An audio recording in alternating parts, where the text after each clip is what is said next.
नमस्कार दोस्तों, history tutor YouTube channel पर आप सभी का हार्दिक स्वागत है। दोस्तों, मैं हूं दिनेश वैष्णव और हम पढ़ रहे हैं राजस्थान का इतिहास।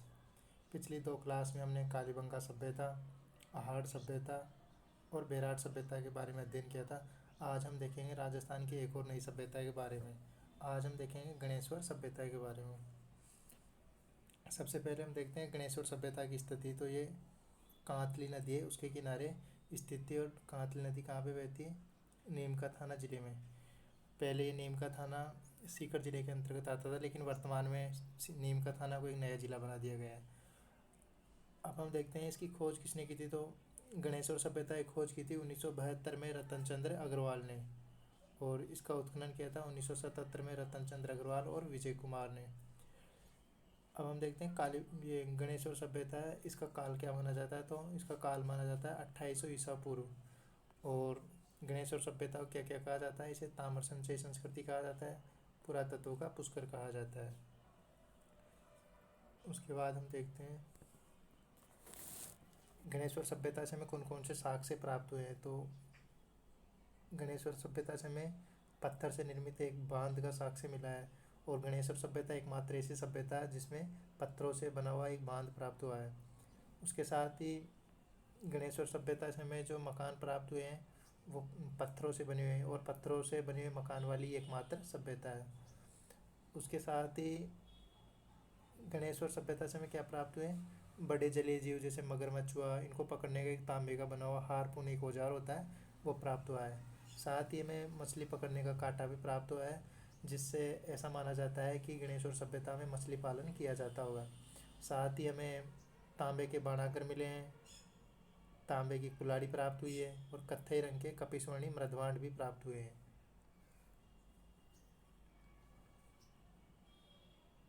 उसके बाद हम देखते हैं गणेश्वर सभ्यता से प्राप्त अन्य जानकारी कौन कौन सी है। तो जो गणेश्वर सभ्यता है उसमें जो मनुष्य होता था वो कैसा होता था? सर्वाहारी होता था, यानी वो शाकाहारी मांसाहारी दोनों होता था।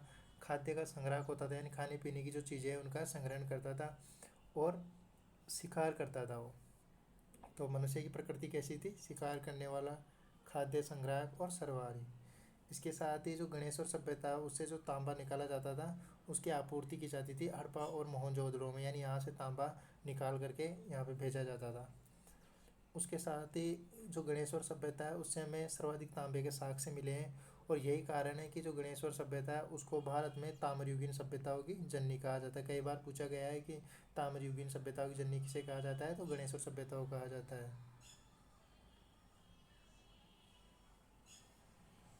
उसके बाद हम देखते हैं रेड सभ्यता के बारे में। रेड सभ्यता कहाँ पे थी?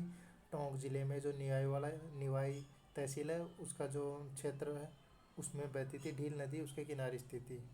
तो कहाँ पे रेड सभ्यता? टोंक जिले में। कौन सी नदी के किनारे? ढील नदी के किनारे।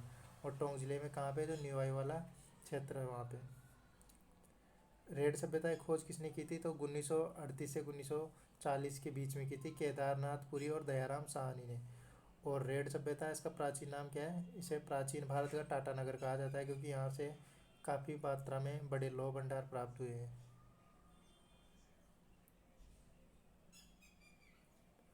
उसके बाद हम देखते हैं रेड सभ्यता से हमें कौन कौन से साक्ष्य प्राप्त हुए हैं।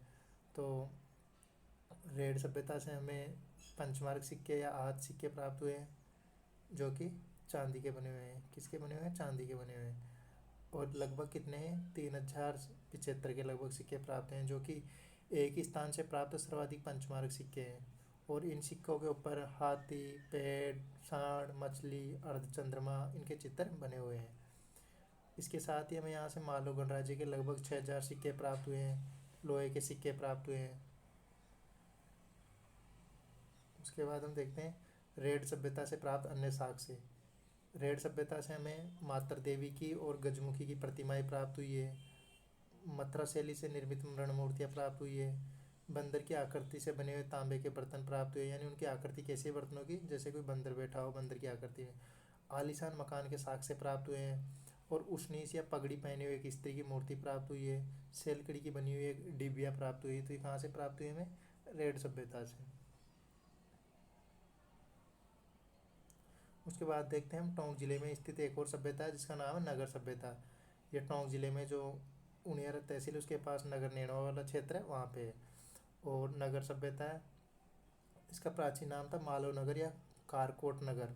नगर सभ्यता है, इसको खेड़ा सभ्यता भी कहा जाता है। और इसका उत्खनन किया गया था 1943-44 में कृष्णदेव के निर्देशन में।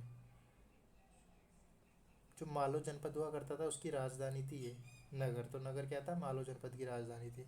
अब हम देखते हैं कि नगर सभ्यता से कौन कौन से साक्ष्य प्राप्त हुए हैं, उनके बारे में भी देख लेते हैं। सबसे पहले देखते हैं नगर सभ्यता से हमें कौन कौन सी मूर्तियाँ प्राप्त हुई है। तो एक तो कामदेव और रति की प्रतिमाएं प्राप्त हुई यहाँ से।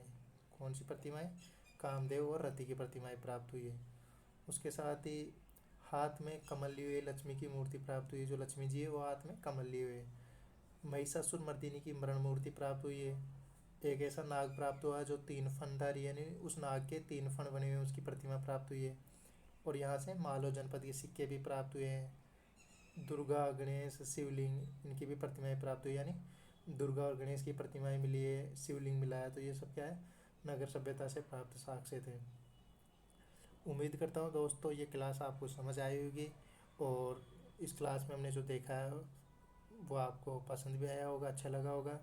तो अब हम मिलते हैं नेक्स्ट क्लास में। नेक्स्ट क्लास में हम राजस्थान की और बाकी की जो बची हुई सभ्यता है उनको देखेंगे। तो तब तक के लिए बने रहिए दोस्तों। Thank you.